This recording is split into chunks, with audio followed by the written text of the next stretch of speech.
కనిగిరి అభివృద్ధి ధ్యేయంగా నియోజకవర్గే అభివృద్ధి ఘనంగా ఆ రోజు ఉగ్ర నరసింహారెడ్డి గెలుపు కోసం నేను 5 సంవత్సరాల పాదయాత్ర చేసినప్పుడు నవీన కనిగిరి నియోజక ప్రజలారా ఈ రోజు చూడండి అభివృద్ధి అంటే ఏంటో.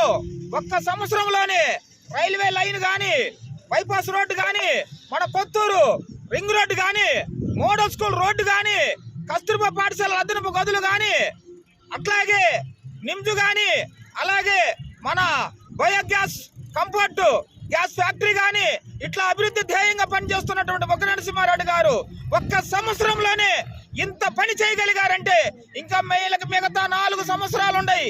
ఈ 4 సంవత్సరాలలో కనిగిరి రూపురేఖలే, కనిగిరి దిశ మారే టైం ముందుంది. ఇది చూడండి. ఇంతేకాదు ఆయన ఇచ్చిన మాస కోసం, చేసిన పాస కోసం ఎంతో దూరమైన పరిగెత్తే ఉగ్ర నరసింహారెడ్డి గారు ఈ రోజు మనకి కనబడుతోంది స్పష్టంగా. గత పాలకుల నిర్లక్ష్య వైఖరి వల్ల 10 సంవత్సరాలు కనిగిరి నియోజక అభివృద్ధి కుంటుపడింది. ఈ రోజు కేవలం ఒక్క సంవత్సరంలోనే మన రోడ్లు మొత్తం ఆ రోజు నవ్విన ప్రజలారా కనిగిరి దేశ చుట్టువైపులు చూడండి అభివృద్ధి అంటే ఏంటో కనపడుతుంది. అది తెలియకుండా అవాకు చవాకుల పేరే ఈ మీరు కూడా ఉగ్ర నరసింహారెడ్డిని విమర్శిస్తుంటే బాధగా ఉంది.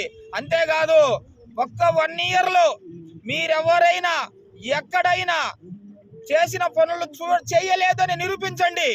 ఉగ్ర నరసింహారెడ్డి కోసము కార్యకర్తలు బలంగా, కార్యకర్త సంక్షేమ అభివృద్ధి ధ్యేయంగా ఆ రోజు పని చేస్తూ ఉంటే అందరూ నవ్వారు. ఎంకన్న గెలుస్తాడు, ఎంకన్న చెప్పులేసే టైం లేదు, ఉగ్ర గెలిచేది లేదు, ఎంకన్న చెప్పులేసేది లేదు అన్న ప్రజలారా ఈ రోజు చూడండి 14,000 పైసలతో గెలుస్తాడని నేను చెప్పినప్పుడు అందరూ నవ్వారు.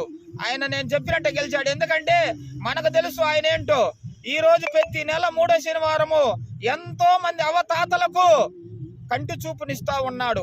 అంతేకాదు ఆయన సొంత నిధులతోనే ఏదైనా ఒక కార్యకర్తకు ఇబ్బంది కలిగినా నేనున్నాను అంటూ భరోసానిస్తూ కనిగిరిలో ముందుండి కార్యకర్తలు నడిపిస్తూ ఉన్న మా ఉగ్రన్న ఇంకా 4 ఏళ్లలో ఇంకా ఎన్నో కార్యక్రమాలు చేపట్టి కనిగిరిని అభివృద్ధిని మన ఆంధ్ర రాష్ట్రంలో ముందులోనే నిలబెట్టాలని కోరుకుంటూ సెలవు తీసుకుంటా ఉన్నాను. జై ఉగ్ర నరసింహారెడ్డి, జై తెలుగుదేశం.